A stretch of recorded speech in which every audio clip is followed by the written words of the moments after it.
Those giants are even bigger in person. I bet they've taken the dwarves captive and stolen their home. I've got to save those dwarves. Fee, fi, fo, fum.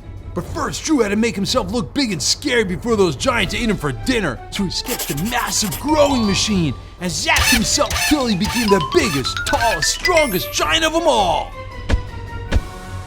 Hey you, listen here. My name is Giant Drew, and I'm here to put an end to your evil shenanigans.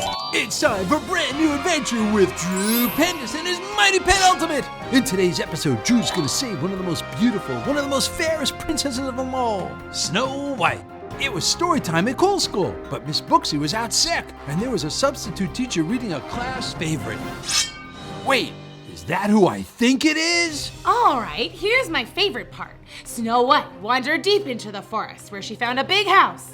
And when she walked in, she was met by 7 humongous giants. Huh? That doesn't sound right. Snow White meets 7 dwarves, not 7 giants. Listen, Captain Hooksy, we want Miss Booksy back. Settle down. This is how I'm telling the story. Drew was right. This wasn't how the real story of Snow White was supposed to go. I don't like this one bit, and I'm gonna get to the bottom of it. So Drew pulled out his mighty pen ultimate and sketched a totally awesome portal, which he used to transport himself right into the pages of Miss Booksy's storybook. Whoa! Those giants are even bigger in person. I bet they've taken the dwarves captive and stolen their home. I've got to save those dwarves. Fee, fi, fo, fum.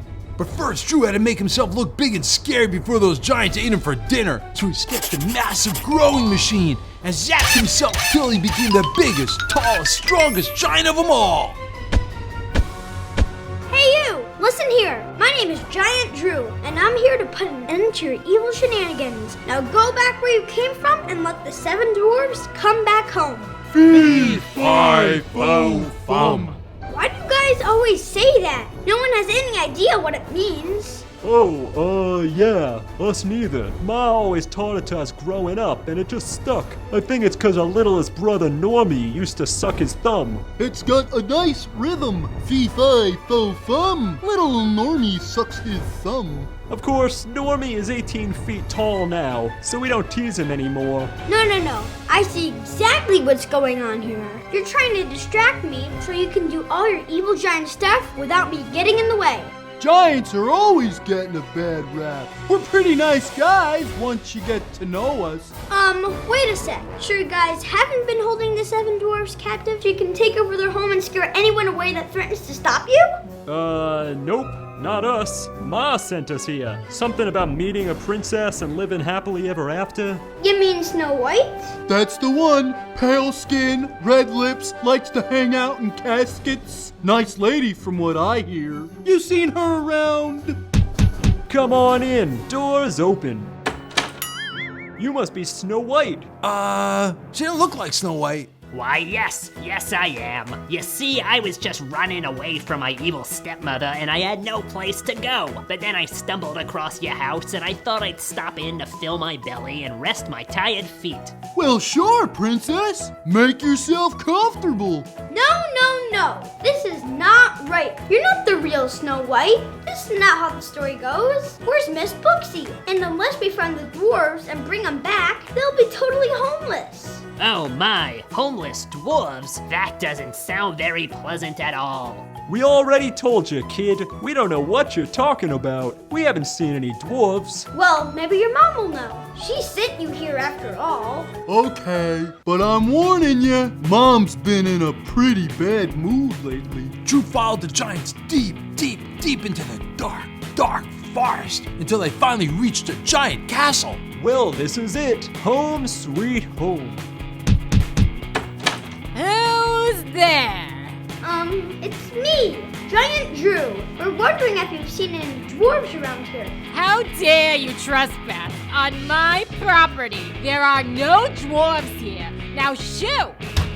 Drew was running out of ideas until suddenly he noticed a trail of small footprints and decided to follow them all the way to the back of the castle, where he found a gang of 7 dwarfs splashing around in a humongous swimming pool. This is where you've been all this time? Hey, who invited the giant kid? This is a dwarves only pool party. What are you doing? I thought I told you to stay away. I thought you said you haven't seen any dwarves. All right.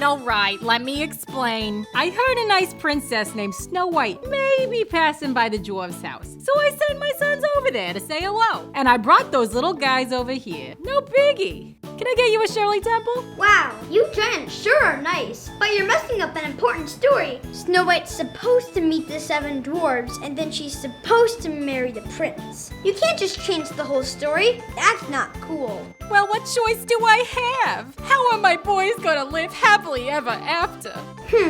I think I have an idea.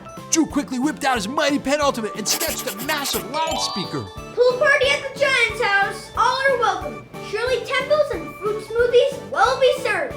It was an awesome party, and the Giants made so many new friends. The wrong Snow White even hit it off with one of the Giants, and they danced all night. There you go. These guys will get their happily ever after in no time. Wow, thanks, Giant Drew. You sure know how to save the day and make a mother happy. My pleasure. Now come on, dwarves. There's a princess waiting to meet you so we can get a very important story right.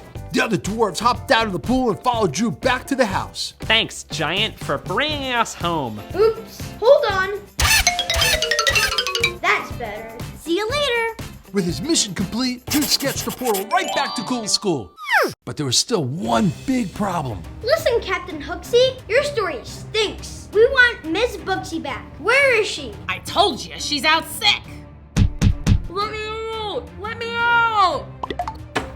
That was a lousy trick, Hooksy. You didn't need a broom after all. Take a hike, Hooksy. I'm not going anywhere. Well, you're not gonna ruin our story time anymore either.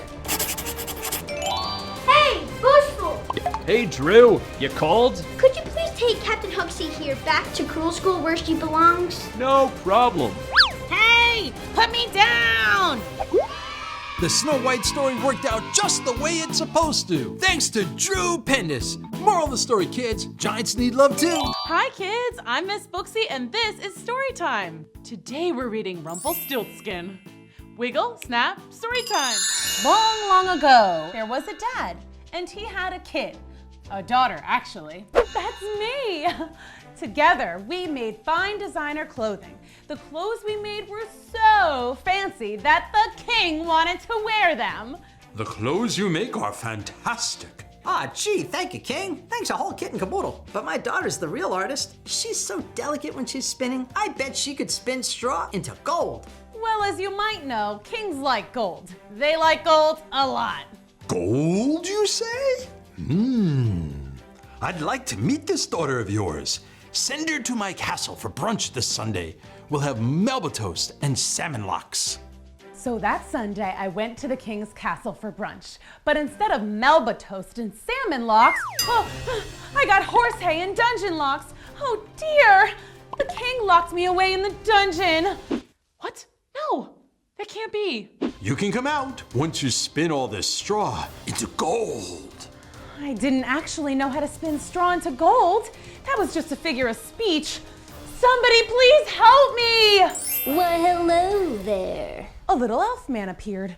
I see you need to sew some straw into gold. That happens to be my specialty. That's pretty random. But okay, I don't have much, but I'll give you anything. How about that necklace of yours? It's very pretty. And even though this necklace was a gift for my BFF Snow White, I made the deal. I couldn't be stuck in this stinky dungeon forever. What would you do if you were there? The elf man worked his magic. He sang while he worked, which was kind of annoying, but he was helping me out. When the king came back in the morning, the hay was gone, and in its place, pure gold. The king was utterly flabbergasted. I'm utterly flabbergasted. Well, I'm pretty good at this, obviously. Good! I want more! So this time I'm going to give you 100 times the hay. If you can spin it all to gold by morning, I will let you out. But if not, you will be sent out into the ocean on a leaky ship, never to return.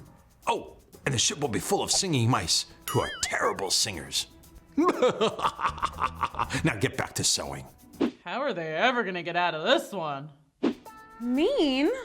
So night came and I didn't know what else to do, so I called out. Hey, magic little dude. I forgot your name, but I need you. So, you need more help, do ya? I do. It's gonna cost you. Anything. I'll give you anything you want. Pinky promise?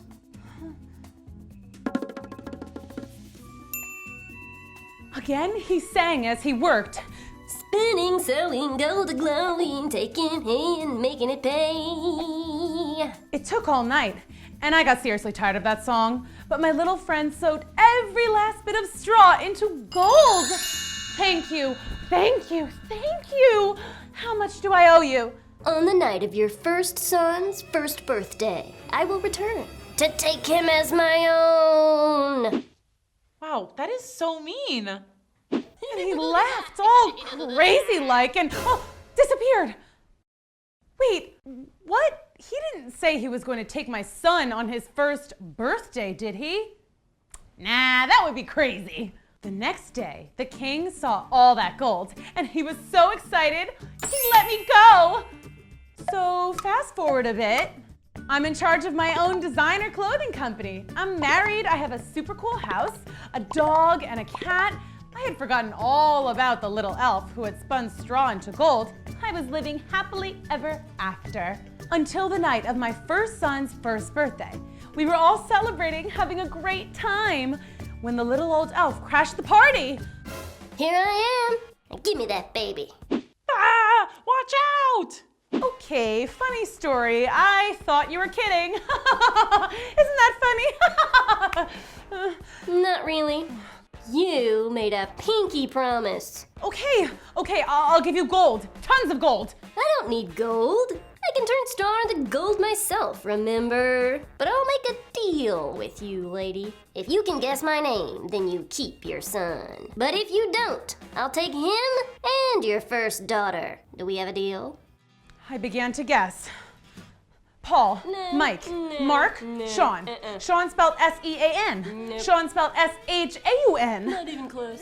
Tim, Tom, Tyler, Taylor, Kanye, Senior, Junior. I guessed hundreds of names, hundreds upon hundreds of names, but I just couldn't come up with it.